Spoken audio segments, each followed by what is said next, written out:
औज़ुबिल्लाहिमिनश्शैतानिर्रजीम बिस्मिल्लाहिर्रहमानिर्रहीम। आपकी खिदमत में आपका host doctor Abid Ali Khan from family care clinic क्वार्ट रोड फतेह जंग से। तो आज हम जिस मौजू पे बात करने जा रहे हैं वो है चिकनगुनिया। जब हम चिकन की बात करते हैं तो हमारे ज़हन में चिकन कढ़ाई, चिकन टिक्का, चिकन तंदूरी और इस तरह की खराफात आती हैं, लेकिन जिस बारे में हम बात करने जा रहे हैं वो मुख्तलिफ चीज़ है। चिकनगुनिया बेसिकली तंजानियन ज़बान का लफ्ज़ है। उस तंजानियन ज़बान को किमकोंडे या मकोंडे कहते हैं, और किमकोंडे मकोंडे जिसका ज़बान के जिसका मतलब है टू बिकम कॉन्टोर्टेड। चिकनगुनिया बेसिकली एक ऐसी वायरस से फैलने वाली बीमारी है जो अल्फ़ा वायरस से इंसानों में फैलती है, जो कि मुतासरा मच्छर एडिस एजिप्टाई एल्बोबैक्टस के काटने से होती है।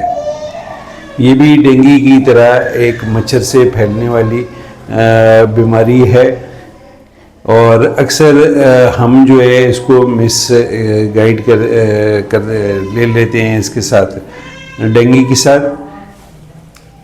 चिकनगुनिया से बेसिकली जोड़ों में इतना शदीद दर्द होता है कि इंसान झुक जाता है।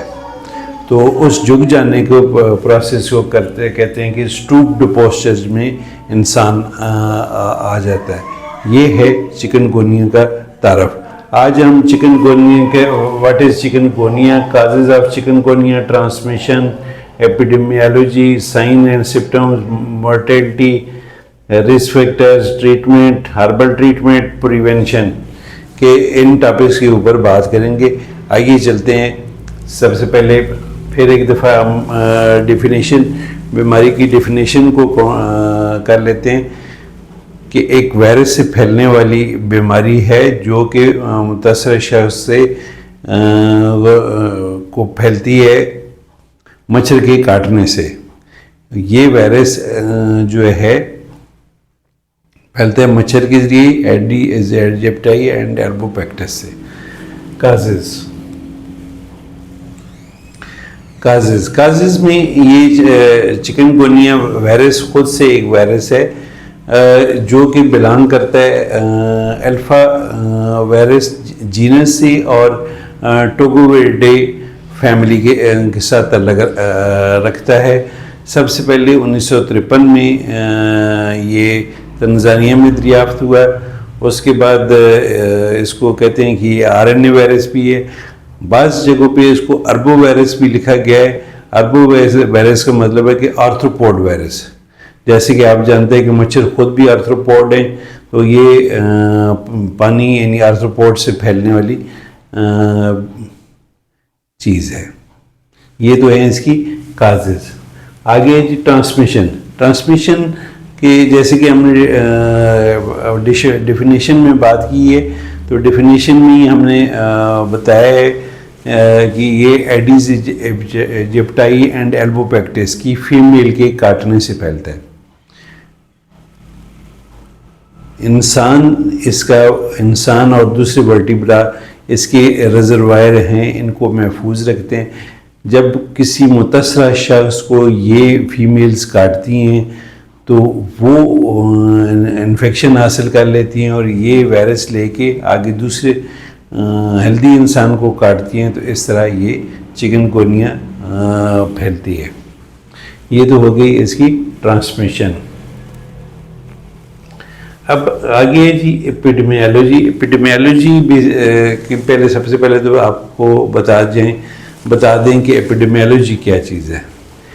कहते हैं कि जब कोई बीमारी फैलती है तो एक मखसूस हल्के को अपनी लपेट में ले लेती है, तो इसको एपिडेमिक कहते हैं, और इस सारी की स्टडी को एपिडेमियोलॉजी कहते हैं। तो चिकनगुनिया की एपिडेमियोलॉजी क्या है जी? तो चिकनगुनिया जो है जैसे कि हमने कहा कि ये 1953 में पहली दफ़ा तंजानिया में इसका आउटब्रेक हुआ। उसके बाद 1960 में एशिया के अंदर बहुत बड़ा इसका आउट ब्रेक हुआ। एशिया में इसका बहुत बड़ा आउटब्रेक हुआ। उसके बाद 2015 में इंडिया के अंदर इसका आउटब्रेक हुआ और उसमें 1.5 मिलियन सस्पेक्ट केस आए। उसके बाद के साथ ही 2017 में बांग्लादेश में, और हालिया इस वक्त हमारा पाकिस्तान का कराची इस सिलसिले में बहुत ज़्यादा मुतासरा शख्स आ रहे हैं, मुतासरा मरीज़ हैं चिकनगुनिया के। तो अब हम बात करते हैं जी साइन एंड सिम्पटम्स की। तो बाज़ का ये होता है जी, अक्सर मरीज़ हमारे पास डेंगू के सिलसिले में भी आते हैं। वो रात को जी बच्चे को मच्छर ने काट लिया, आप चेक करें जी, टेस्ट करें, डेंगू तो नहीं हो गया। तो ये रातों रात कुछ भी नहीं होता। अगर किसी शख्स को मच्छर काट ले तो उसके 4 से 7 दिन बाद, 4 से 7 दिन बाद साइन एंड सिम्पटम्स आना शुरू होते हैं। साइन एंड सिम्पटम्स में हर वायरस की तरह इसमें भी हाई ग्रेड फीवर होता है। हाई ग्रेड इतना कि 104 तक टेम्परेचर चला जाता है। शिवरिंग भी हो सकती है और विदाउट शिवरिंग भी हो सकता है बुखार। सेकंड नंबर पे इसमें जो है वो जॉइंट पेन है, जॉइंट की स्वेलिंग है, रैशेज़ हैं, फटीग है, मस्कुलर पेन है, नोज़िया है, और इसके साथ छोटे छोटे जी वही रैशेज़ ही हम कह सकते हैं, वो हो सकते हैं। लेकिन इसकी ये सारे साइन सिम्पटम्स 4 से 7 दिन बाद मच्छर के काटने के बाद आना शुरू हो जाते हैं। तो जब कोई शख्स इन अलामात के साथ हमारे पास आएगा, एक मिनट, अब हम बात करेंगे जी केस स्टडी पे। केस स्टडी हम इसका कैसे करते हैं जी, कि सस्पेक्ट क्या है और कंफर्म केस क्या है। तो सस्पेक्ट की ये डेफिनेशन है कि sudden onset of fever with severe pain, severe joint pain और रैशेज के साथ, और दूसरी कोई मेडिकल काजेज ना मिल रही हो, तो हम सस्पेक्ट कहेंगे कि ये चिकनगुनिया का सस्पेक्ट है। और इसी के साथ जो है एपिडेमिक एरिया का विज़िट भी हो उसका 15-20 दिन पहले का, ठीक है जी, कंफर्म केस। इन अलामात, हिस्ट्री, विज़िट की हिस्ट्री और उसके बाद टेस्ट में इसमें सीधे सीधे एलाइजा से ही कंफर्म होता है ये केस। एलाइजा से IgG, IgM एंटीबॉडीज़ करवा लेते हैं चिकनगुनिया की, तो उसी से हम कंफर्म करते हैं, तो उसको कंफर्म केस कहेंगे। इसी के साथ हम बात कर लेते हैं कि जी डायग्नोज।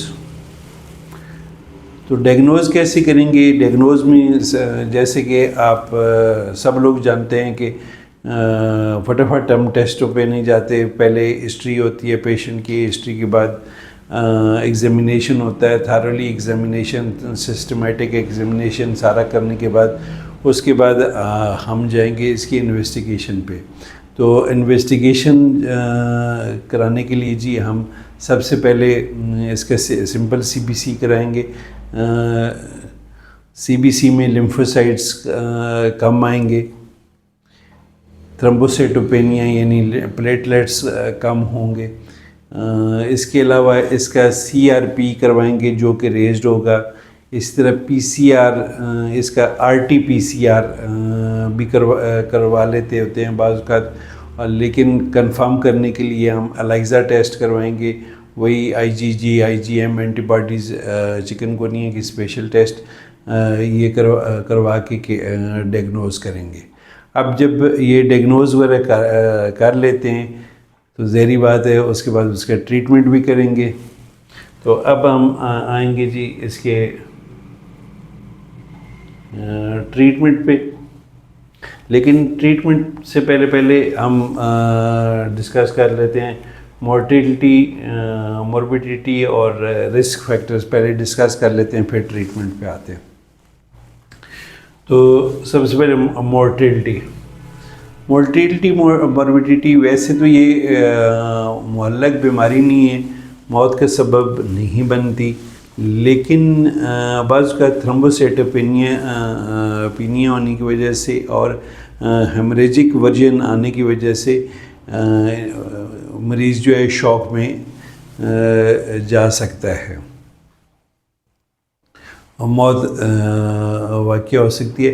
ज़्यादातर जो है इसकी अलामात 3 से 4 दिनों के अंदर अंदर गायब होना शुरू कर जाते हैं, गायब होनी शुरू हो जाती हैं और यूँ जो है बाज़ औक़ात क्रॉनिक अलामात, जॉइंट पेन क्रॉनिक भी हो सकता है और वो ज़्यादा से ज़्यादा 6 महीने तक जा सकता है। लेकिन अगर इसके अलावा भी चलता रहे तो इसके साथ साथ कहते हैं जी दूसरी कोमॉर्बिडिटीज़ जो होती हैं, जैसे कि ब्लड प्रेशर, शुगर या कार्डियक इश्यूज़ हो तो उसके साथ अलग से इश्यूज़ हो सकते हैं। रिस्क, अगली टॉपिक है हमारा रिस्क फैक्टर।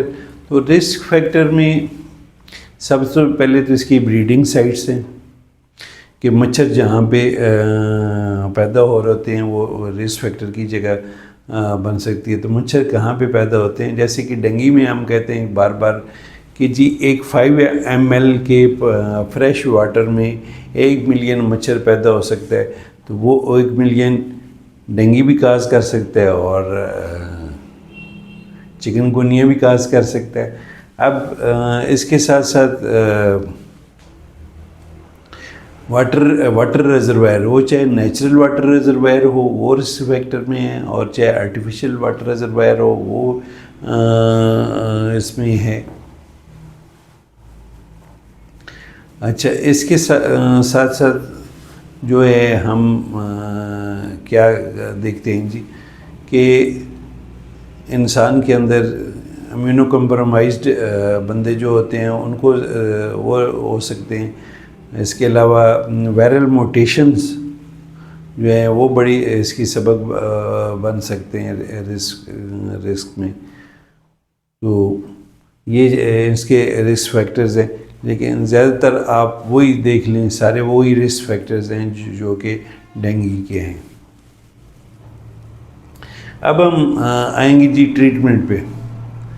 तो ट्रीटमेंट पे हम इसकी ट्रीटमेंट क्या करते हैं, जैसे कि आप जानते हैं कि मोस्टली जितनी भी वायरल डिजीज़ हैं उनमें से किसी का कोई भी प्रॉपर ट्रीटमेंट नहीं है। जैसे कि मीज़ल्स आप ले लें, आप चिकन पॉक्स ले लें, आप फ्लू ले लें, तो उनकी कोई वो प्रॉपर ट्रीटमेंट नहीं है, सब सिम्प्टोमेटिक होती हैं। तो चिकनगुनिया भी हम सिम्प्टोमेटिकली ट्रीट करते हैं, पेशेंट को रेस्ट कराते हैं, फ्लूइड्स देते हैं। फ्लूइड्स देने के साथ साथ हम क्या करते हैं, उसको देते हैं पैरासीटामोल देते हैं, दूसरे एनसिड्स देते हैं जॉइंट पेन कम करने के लिए। इसके अलावा हम जो हैं वो क्या करते हैं,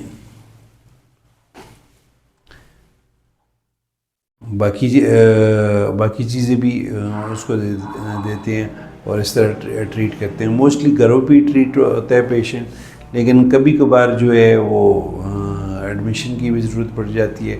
उसमें एडमिशन का अपना क्राइटेरिया है, वो आपका मुआलिज ही बेहतर बता सकता है कि आपको उसने आउटडोर पे रखना है या इंडोर में रखना है।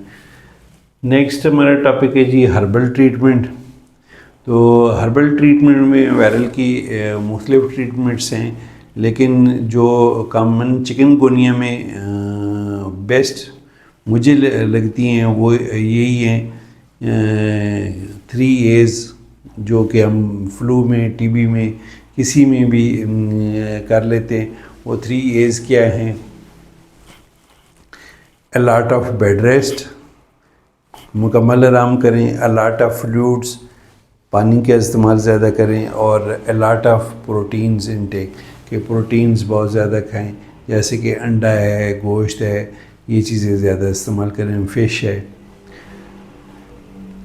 इसके साथ हर्बल ट्रीटमेंट में है जी कि फटकड़ी के पानी से नहा लें। जब भी आपको कोई भी वायरल डिजीज़ हो तो फटकड़ी के पानी से नारे फटकड़ी पानी में मिक्स कर लें और गर्म कर लें पानी को, और उस पानी से गर्म पानी से नहाने के बाद आप अपने आप को लपेट लें और हवा से आधे घंटे के लिए बचा के रखें, हवा ना लगने दें।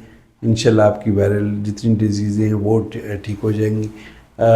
तीसरे नंबर पे जो है ड्राई फ्रूट्स आपके काफ़ी हेल्प आउट करते हैं, जैसे खुबानी है, और अंजीर का जो है वो पेस्ट है। अंजीर का पेस्ट कैसे कि रात को उसको भिगो के रख दें, सुबह उसको पेस्ट बना के वो खा लें। रोज़ाना 4 से 5 दाने आपके लिए काफ़ी हैं। आखिर पे जी सबसे आखिरी टॉपिक हमारा प्रिवेंशन, कि इस सारे से कैसे बचा जाए। तो वही सारे प्रिवेंशंस हैं जो कि डेंगू के लिए हैं। जैसे कि हम बताते हैं कि जी मरीज़ किन किन टाइम पे मच्छर काटते हैं, उन टाइमों पे फुल स्लीव के कपड़े पहने, फुल टांगों वाली पजामे पहने, मॉस्पेल्स वगैरह या दूसरे मच्छर भगाओ लोशन जो हैं वो इस्तेमाल करें, यानी कि मच्छरों से बचें। उसके अलावा जो है एडल्ट मच्छर से बचने के लिए आप मच्छरदानियाँ इस्तेमाल करें, मच्छर मारने वाले स्प्रे, चाहे वो मैकेनिकल स्प्रे करें, चाहे वो आप अपने घर में मोर्टीन का स्प्रे करें। इसके अलावा जो है लार्विसाइडल साइड के, उसके ऊपर भी हम केमिकल, मैकेनिकल और बायोलॉजिकल तीनों काम कर सकते हैं। केमिकल में क्या है कि मच्छर को मारने के लिए जो केमिकल्स हम यूज़ करते हैं वो वाटर रिजर्वायर के ऊपर डाल देते हैं, जहाँ पे शर्त ये है कि वहाँ पे वो कोई पानी इस्तेमाल ना करो जानवरों को पिलाने के लिए। ठीक है जी, ये केमिकल है। मैकेनिकल जैसे हमने नेचुरल अपने वाटर रिजर्वायर रखे हुए हैं, जैसे ड्रम हैं, बाल्टियाँ हैं, तो उनको पानी डेल देते हैं और उनको अच्छी तरह जो है सर्फ से, साबुन से बर्तनों को धुलवा देते हैं, तो मैकेनिकल रिमूव हो जाता है।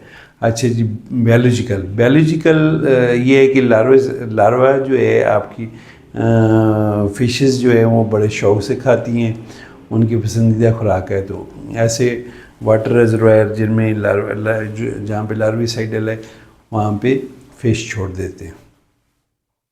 ये है जी प्रिवेंशन। अब हमने आपको ABCD चिकनगुनिया की सारी बता दी है। उम्मीद है कि आपको ये वीडियो पसंद आएगी। अगर कोई भी बात आपको अच्छी लगे, ना अच्छी लगे, या आपके ज़हन में कोई बीमारी के मुतालिक सवाल हो, तो बिला झिझक आप हमसे कमेंट करके पूछ सकते हैं।